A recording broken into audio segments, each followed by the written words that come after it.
Good good day, good afternoon, good evening, whatever time zone you're in. Before I forget, because I a lot of times forget, please like, subscribe, and share if you haven't. If you can share my videos, I would be so greatly appreciative. I consider myself as someone who's a feminist, but I will show you my age. I'm over 50, way over 50, close to 60, more than 50. As someone who's been to Europe, has traveled to Europe, I don't have any kids of my own. I haven't been married for over 20 some years, almost 30 years. I have grandkids and kids from second marriage, through marriage. And I was thinking, a friend sent me their daughter's prom pictures, and she looked so beautiful. She looked like a model out of a magazine with the outfit she had on. And let me tell you, the things we used to be able to do, I think I'm considered Generation X, boomers, I don't know. We used to play outside all the time. I'm from Iran, for those of you who don't know. We used to constantly play outside all the time. Back then, of course, we didn't have any computers or cell phones when I was growing up. Even when I was a teenager here, we came here in 77, we didn't have any computers or cell phones or anything back then. But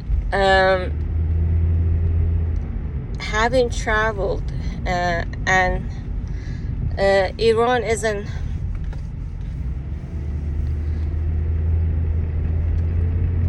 some of the countries aren't always safe, but where we lived at, we were in a very safe area, and the things that we used to do growing up, both in Iran and here, I don't think kids can do anymore. And the things that we were totally comfortable and parents were able to let their kids be out. Nobody had the Google tracking, cell phone tracking. I don't know how people would do it these days, because there are things that I limit myself. And I always make sure my car is in good condition. My truck, that I have one vehicle, it's in good condition. I always make sure everything is running good. That when I go out of town, or if I'm out driving, I make sure the car is always in a working good condition. The tires are, okay, and everything.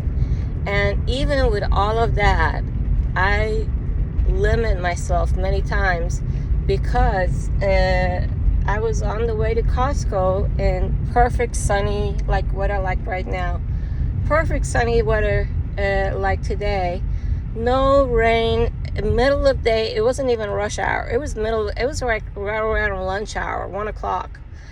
But a truck, a full-size pickup Ford truck, I don't know what, I think one of the F-150s or 250s, one of those.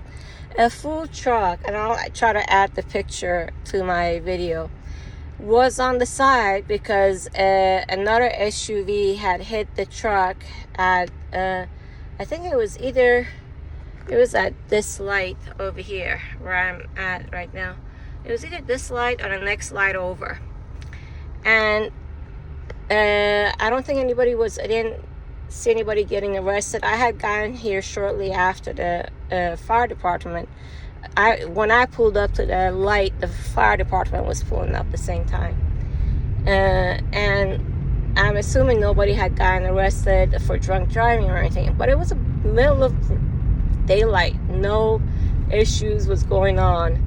And here was a truck literally on the side. And I don't know, I didn't see them pulling anybody out, because I pulled to the next light over, and to the parking lot I knew how to get to, and I videotaped it.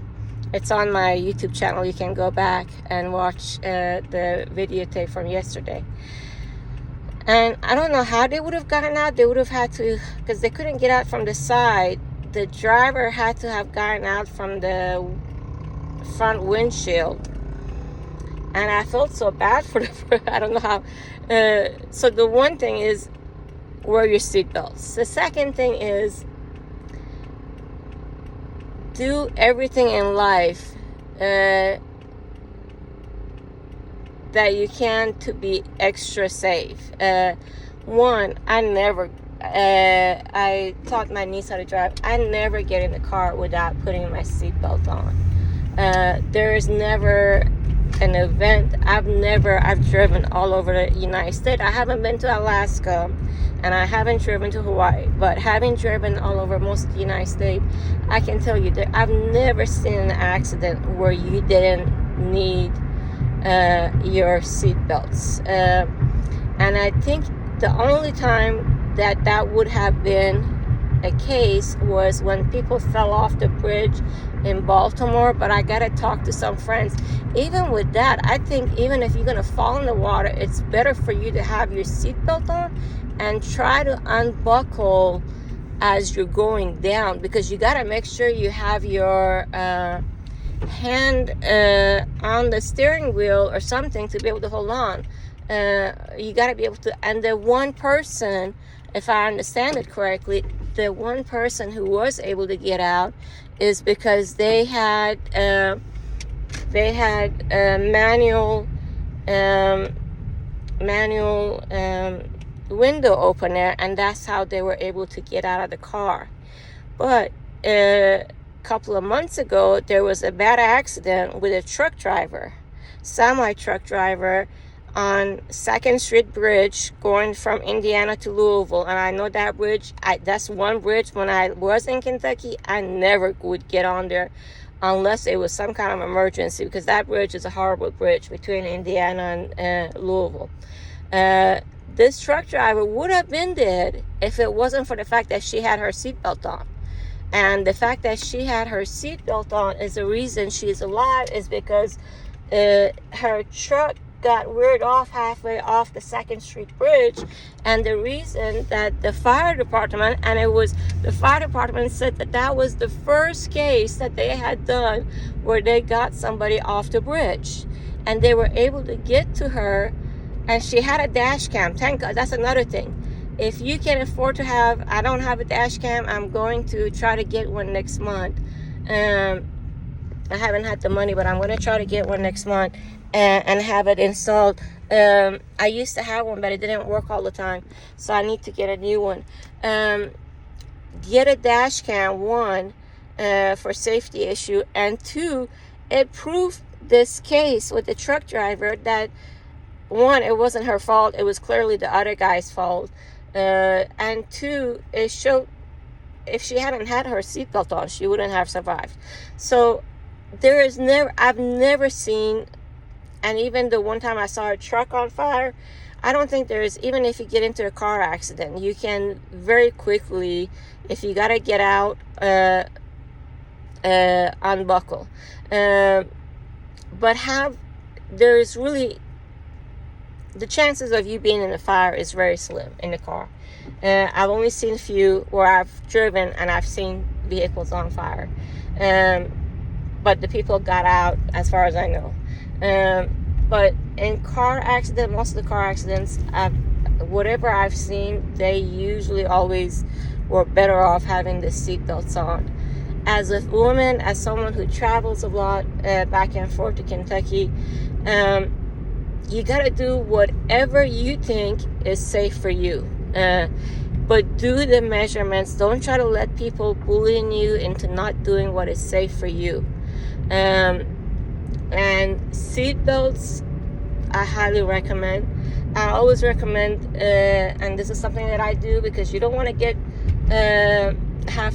there's parts of Kentucky and parts of California and Arizona and Colorado, all 4 states, that I can tell you can't pull over. If you get a flat, you're going to cause an accident or somebody hitting you, because there are parts of all 4 states that I can tell you there is nowhere to pull over. There is no such thing as pulling on the side of the road or anything. There is no emergency lane. There isn't even an inch. Parts of Highway 1, if you've ever been to Death Valley coming back down, there is no, and it's really, I mean, you're going to basically have to ruin your rim and drive until you can pull over. It's not, there's parts of that highway that it's extremely unsafe to pull over. So as a feminist, I believe you should be able, I don't like to tell people, women especially, not to do certain things. I think as women we have the right to do everything and anything, but we need to do it in a safe manner. And as much as I'm believe in security and believe in women's rights, I believe in being safe in every way. Because let me tell you, medical costs, if no other thing, God forbid, if you ever have to go to a hospitalization, medical costs are very expensive. If you don't have good insurance, it's expensive as hell to get any medical. Mayo, for Robert, I can tell you they charge 16 grand just to put a stent in, which is a hut that they put near your heart. They got to do it carefully. It's got to be done by somebody who knows what they're doing. They put something near your heart where injections can be given, antibiotics or whatever other medicine can be given to near your heart. So it's got to be done by somebody who's clearly a RN or higher, or somebody. They couldn't do it for Robert. And so they had to take him to where they had an x-ray machine and use equipment to put it in. Do you know they charge, and I understand hospital equipments are very expensive. They charge $16,000. They charge it as a surgery procedure because they had to do it with equipment, and they only got paid about a grand. But this is how, I mean, $16,000, most people don't have that kind of money to give to a hospital for just putting kind of like an IV port in, which is that was out. It's just a portal. It takes 5 minutes, but because they had a hard time getting it in there, it took them literally 2 hours, an hour and a half, 2 hours, $16,000 procedure. What I only went to as a child, I think I only went to the hospital 2 times in my whole childhood until I turned 18. One time was when I broke my leg. The second time was when I got bad food poisoning. And back then we didn't have health insurance. I don't know why we didn't have health insurance, but the things that cost money and the amount that they cost when you make a mistake now, it's 100 times more than what it was when I was a child. When I was a child, I broke a leg. They didn't take me to the hospital till 72 hours later. I broke my leg on Thursday. I didn't get to the hospital till Saturday morning. My mom took me to the hospital. I don't know why they couldn't take me to the hospital on Friday, but Iran. So anyhow, they wanted to take me to a doctor that they knew that was a competent doctor, because we were out in the village, out in the middle of nowhere, at a ski resort. And so I had to wait for 48 hours. Yeah, for a Thursday night, Friday night, 48 hours almost. Over 40 hours to go to the hospital to get my my leg, broken leg, which I'm surprised I didn't have any bleeding or anything. I got lucky there wasn't more damage. But it took 48 hours for me to see a surgeon. I was a kid, no big deal. I survived it, clearly. Over 50, this happened literally 50 years ago almost, over 50 years ago. So clearly I survived it and did okay. But you can't, there's no way I don't know how I survived the pain for 48 hours with a broken leg, but I did. Clearly I was a much tougher kid than I am now as an adult. But you know, the things you are able to put up as a child and everything, it doesn't mean you can do it as an adult. It doesn't mean you can get away with it as an adult now. I think it's totally fine to be a feminist. I am one. I like to think I'm one, but I also think you have to think about the consequences of any and everything that you do in life. Safe driving ain't no joke. It's you got to do everything in a safe manner, because it's really not just you, it's everybody else. That, you know, this car accident that happened yesterday, you know, it's so, cars are so expensive. My mom's first car that she bought was $3,000, brand new car. It was a Chevrolet hatchback. It was a plain car, stick shift with air and stereo, simple plain car, $3,000. And I was talking to our postman, and we were like, tires cost that much. You can't buy, your tires on most cars cost at least $1,000-$1,500 to get a new tires on, and that's the least expensive, cheapest car tires that you buy. Is around $1,500. Last set of car tires that I bought, it was with the rotation and everything, you're talking about $1,200, and I bought the cheapest, least expensive tires I could get. $1,200. The cheapest I could get was $1,200. So you can't buy nothing for $3,000. What we did 40 years ago, you can't do now. And that's the thing you have to look at in everything, is the consequences of any and everything that you do. What we did 30 years ago, 40 years ago, we can't do anymore. Just a thought. Be safe. Don't let people bully you. Do things that you know are safe for you and the way you think it should be safe for you, doing it no matter what it is. Lock your car even when you're sitting in the car. You got to keep your doors locked these days. Be safe. Please like, subscribe, and share if you can. Thank you.